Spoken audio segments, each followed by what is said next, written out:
Hey everybody, I need to give credit where credit is due. This harmonica lesson was inspired by saxophonist Dave Pollock and a YouTube live that he did on the subject of navigating the 2-5-1 progression. Um, so all the examples in that jazz lesson. First of all, I recommend his channel. Please check out the YouTube live, and he does a very nice step by step presentation of improvising over the 2-5-1 progression, which is absolutely foundational for anyone interested in playing jazz. Um, so we are talking today about the song "Autumn Leaves." And I'm playing Autumn Leaves in this demonstration in the key of G minor. And Dave's presentation, everything is presented in C major. So, but I've taken that material. He has something where he's focusing the first part of his presentation. He focuses on playing the third, landing on the third of each chord. So Autumn Leaves, and I'm just focusing on the first 8 measures of the song.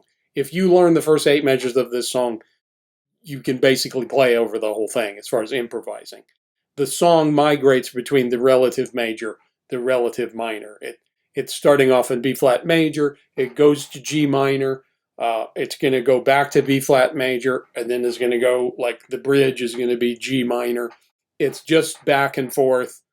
The song ends in G minor. In my thinking, the song is in G minor, but you could say that it's in B flat major. It doesn't matter. They're both related. However, it presents a problem at jam sessions with singers. It's like, hey, I want to do Autumn Leaves in B flat. And then the piano player is like, do you mean B flat major or B flat minor? What do you mean B flat? And a lot of times the singer doesn't know. So anyway, so this song is usually in one of two keys, E minor or G minor. We're going to be in G minor today. There's a lot of 2-5-1 progressions in this song. However, this song goes one step beyond a 2-5-1 progression. It goes 2-5-1-4. It goes to the 4 chord also. So here's C minor. There's the 5. There's the 1.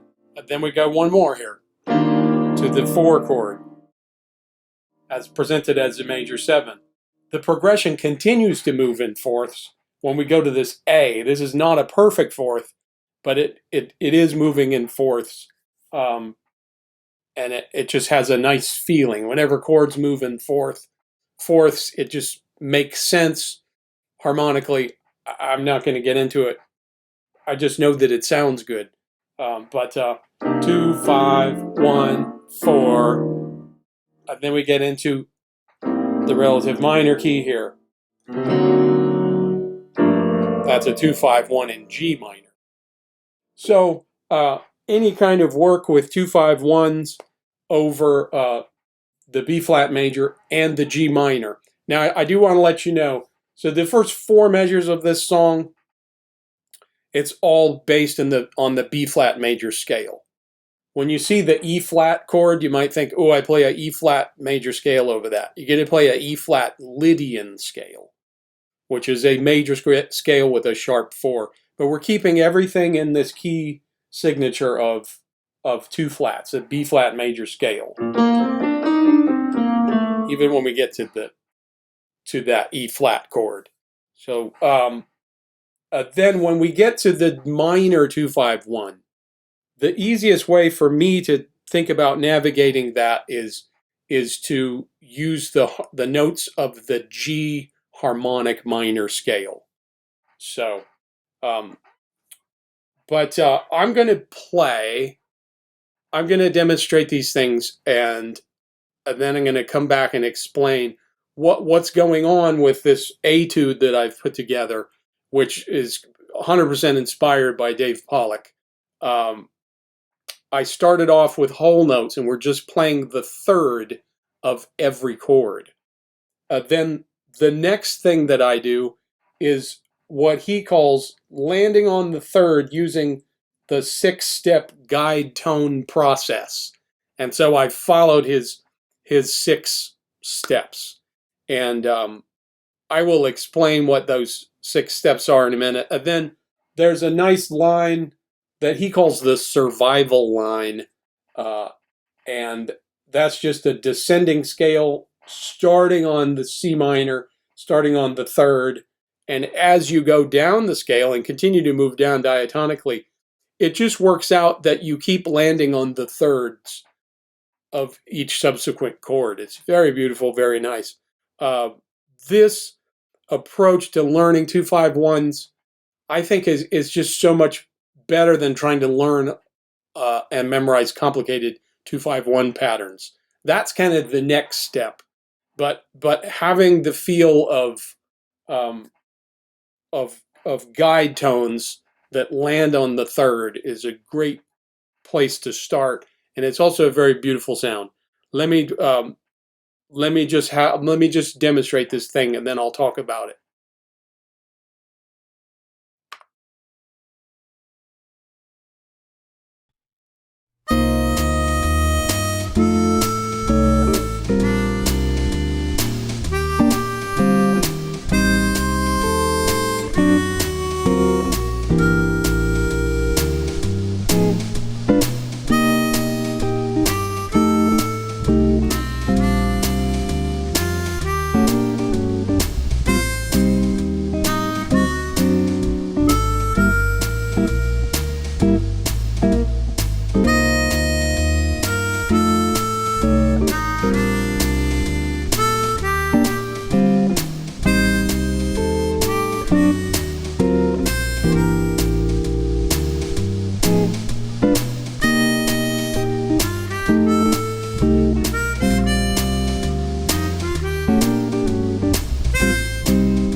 Okay, let me just explain this as briefly as possible.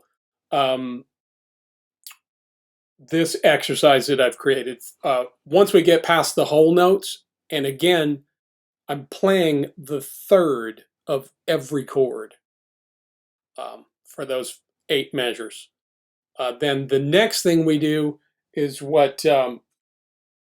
Dave Pollock calls the lower neighbor, which is approaching the third right here, approaching the third one diatonic step below.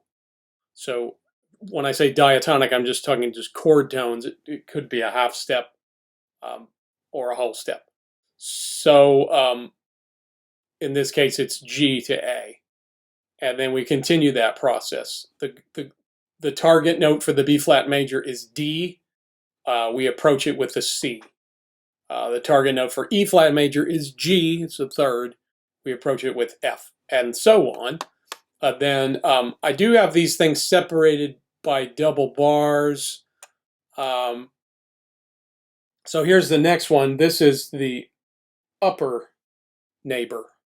So we approach the third of the F7 chord one scale step above. So that's B flat to A. And then we are approaching the third here. In every case, we're approaching the thirds from one scale tone above. And then we have another double bar here. We're going to start another thing here. This is two lower neighbor tones. So instead of just G to A, we're going to pick two diatonic scale tones below the target note. When we get to the next one here, we are approaching two neighbor tones above the target note of A. So we're just pick two diatonic scale tones above the target note. Ignore this high D here. I'm going to erase it.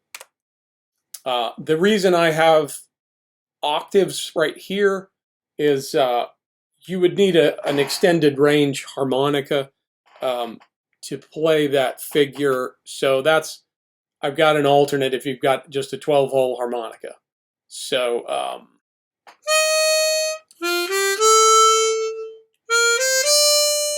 but if you had a bigger instrument here,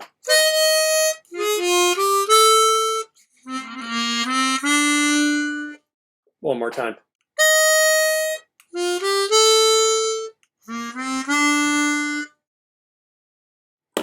So there's another option here for a low B flat, I think. Yeah. Anyway, where were we? We did two upper neighbors, or two lower neighbors, and then we did two upper neighbors. Excited to present this one to you, starting at measure 38, 39, 40, measure 41 here. This is called an enclosure. So, and we are calling this, and Dave Pollock calls this, a lower upper enclosure. And he's got it abbreviated on his resources as LU.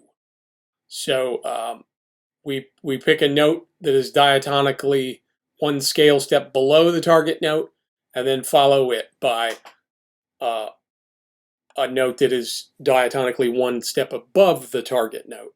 And so we are enclosing the target note from below and above. And enclosures, the concept of enclosures, people have been talking about for a long time. But it is something that is a lot of people are talking about in jazz education now. There's a lot of talk about enclosures as kind of the cool thing to talk about. Enclosures can be diatonic, and they also can be chromatic, or they can be a combination of the two. So not always diatonic scale tones. But for this exercise, a diatonic scale tone above the target note followed by a scale tone above the target note. So enclosing the A, and then we have it here. The target note is D. We got a step below and a step above, and then finally landing on the goal note. The next process is the same thing, except it's an upper-lower enclosure. Then finally, I wrote out what Dave Pollock calls the survival line. And here's the optional going to low B flat, A, and G if you've got, this is a 14-hole harmonica. So can I find an E flat? I'm starting here, right here. Can you see my cursor?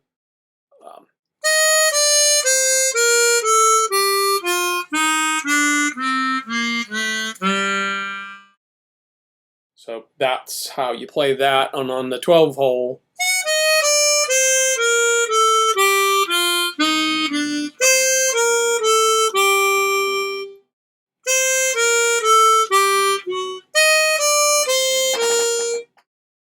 that last phrase, 4 bars from the end, starting here on the bigger harmonica. Up.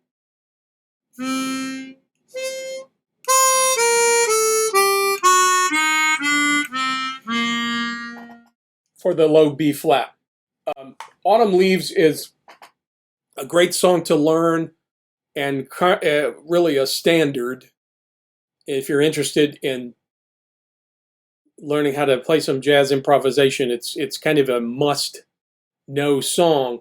I just want to re-emphasize that I am focusing everything here on the first 8 measures, and that my backing track that I'm using, I did customize where it looped, so it is just playing the chords in the first 8 measures. Don't let that confuse you. Don't try to play these exercises over a a full backing track. It's going to confuse you unless you just keep rewinding to the beginning and keep playing the first 8 bars.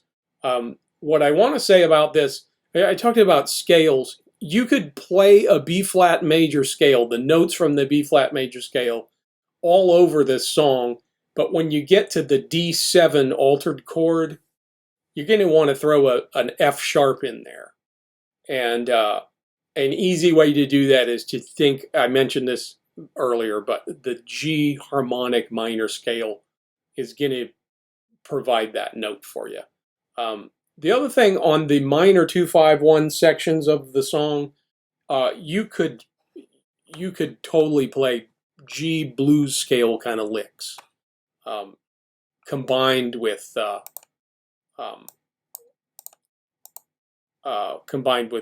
some of these patterns and scale things. I'm not playing super awesome on this song, as far as, like, I wouldn't go to a jam session tonight and play Autumn Leaves on the harmonica.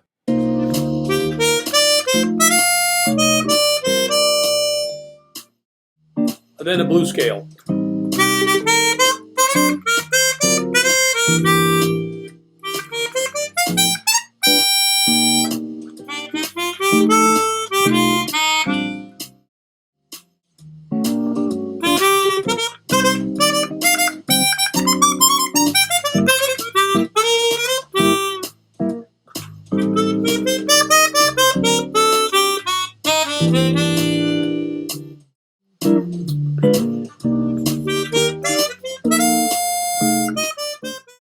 Just an additional note before I say goodbye. I did notice in the demonstration, I'm not exactly playing the rhythms as notated. For the 6-step process, there's quarter notes. It starts off with quarter notes, and I'm holding the notes longer than that. But it's fine. You could play it either way. You could stretch the note out like I did, or you could play quarter notes.